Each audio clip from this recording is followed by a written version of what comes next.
Assalamualaikum warahmatullahi wabarakatuh.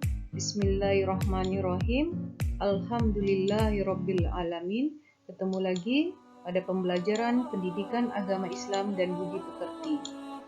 Pada video kali ini, Ibu akan membahas tentang berpakaian sesuai dengan syariat Islam.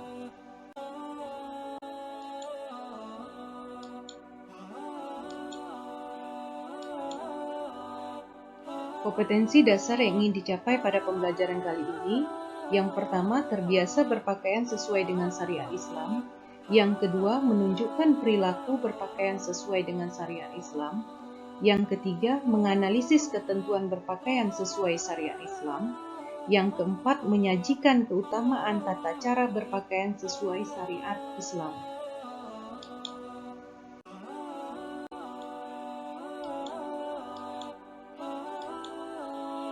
Materi yang akan dibahas pada pembelajaran kali ini, makna berpakaian muslim atau muslimah dan menutup aurat, syarat-syarat berpakaian bagi muslim dan muslimah, terus ayat Al-Quran dan hadis tentang perintah berpakaian sesuai syariat Islam, dan manfaat dari berpakaian sesuai dengan syariat Islam. Ketika kita ingin memahami makna dari berpakaian sesuai dengan syariat Islam, kita harus mengetahui terlebih dahulu apa itu aurat. Aurat berarti malu, aib, dan buruk. Kata aurat berasal dari kata awira, yang berarti hilang perasaan. Istilah dalam hukum Islam, aurat adalah batas minimal dari bagian tubuh yang wajib ditutupi karena perintah Allah. Berpakaian muslim atau muslimah dapat diartikan sebagai pakaian Islam yang dapat menutup aurat yang diwajibkan agama guna kemaslahatan dan kebaikan diri sendiri.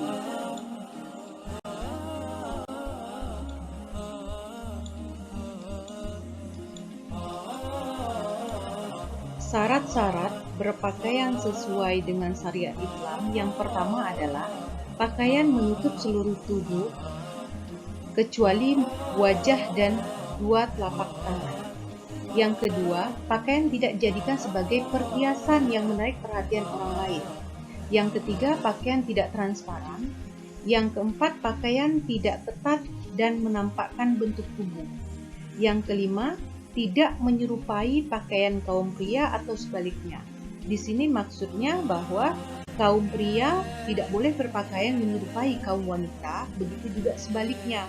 Kaum wanita tidak boleh berpakaian menyerupai kaum pria. Yang keenam, tidak mengenakan pakaian untuk menjadi terkenal. Jadi kita menggunakan pakaian sebagai identitas diri, sebagai seorang muslim atau muslimah.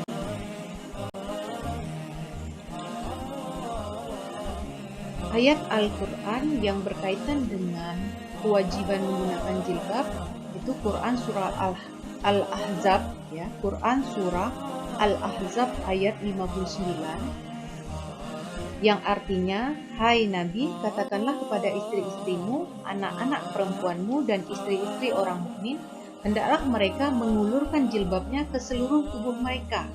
Yang demikian itu supaya mereka tidak diganggu dan Allah Maha Pengampun lagi Maha Penyayang. Jadi di sini adalah kewajiban menggunakan jilbab kepada kaum wanita yang beragama Islam, ya, menggunakan jilbab dengan mengulurkan jilbabnya ke seluruh tubuh mereka. Pesan dari ayat ini datang menanggapi adanya gangguan kafir Quraisy terhadap para mukminat, terutama para istri Nabi Muhammad yang menyamakan mereka dengan budak. Karena pada masa itu budak tidak mengenakan jilbab.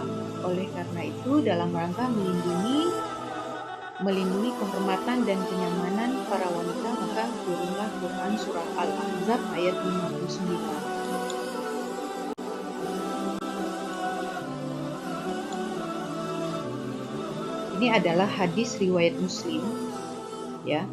Dari Ummu Aisyah ia berkata, Rasulullah Shallallahu Alaihi Wasallam memerintahkan kami untuk keluar pada hari Fitri dan Adha, baik gadis yang menginjak akil balik, wanita-wanita yang sedang haid maupun wanita-wanita pinggitan.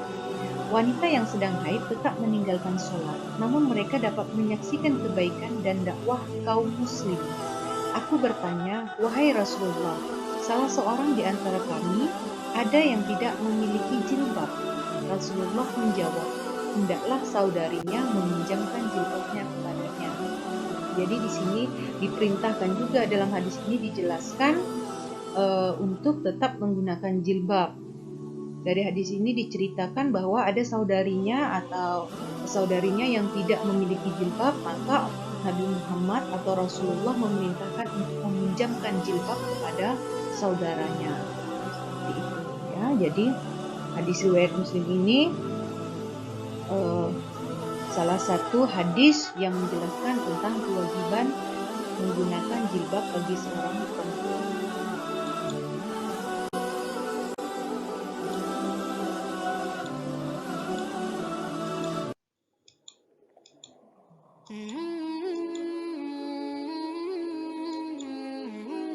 Manfaat dari menggunakan jilbab itu sendiri adalah, yang pertama adalah menghindarkan diri dari dosa akibat mengumbar aurat.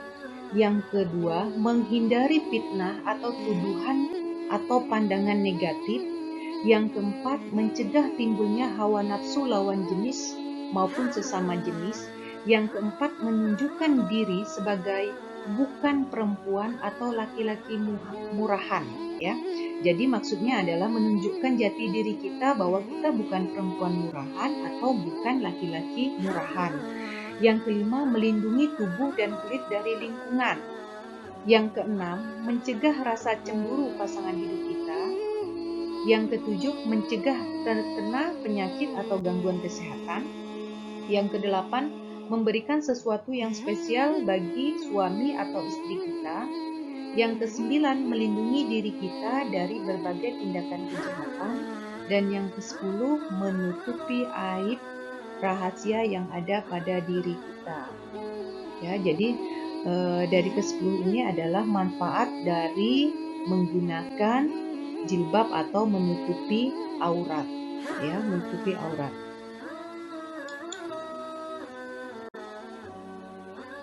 Bisa dilihat di gambar yang Ibu tampilkan.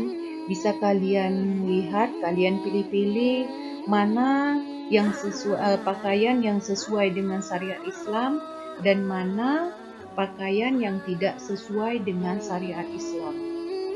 Bisa kalian lihat dan kalian perhatikan.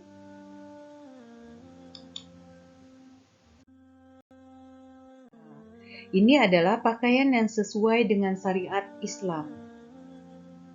Jadi menutupi seluruh tubuh, tidak transparan, tidak ketat, tidak menunjukkan lekuk-lekuk tubuh, ya.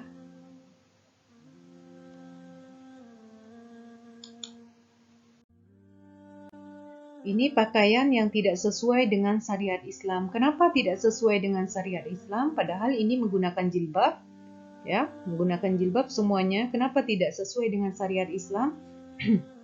Karena masih menunjukkan lekuk-lekuk tubuh, masih ketat, ya, masih ketat, jadi tidak sesuai, tidak menutupi dada. Sedangkan dalam Quran surah Al-Ahzab dijelaskan agar mengulurkan jilbabnya sampai ke dadanya. Jadi ini adalah alasannya kenapa pakaian yang ditampilkan di sini tidak sesuai dengan syariat Islam.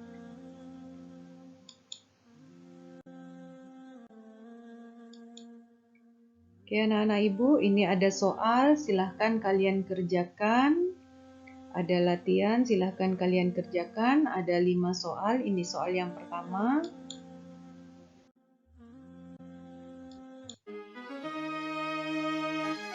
Ini soal yang kedua.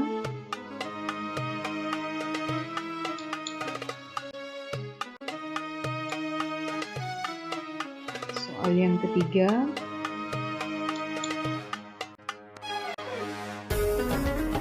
Soal yang keempat.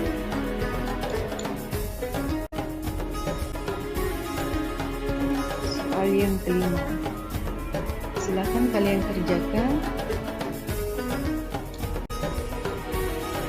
Selamat mengerjakan, semoga jawaban kamu benar. Oke, terima kasih. Mudah-mudahan bisa dipahami pada pembelajaran kali ini. Salam sehat selalu. Wassalamualaikum warahmatullahi wabarakatuh.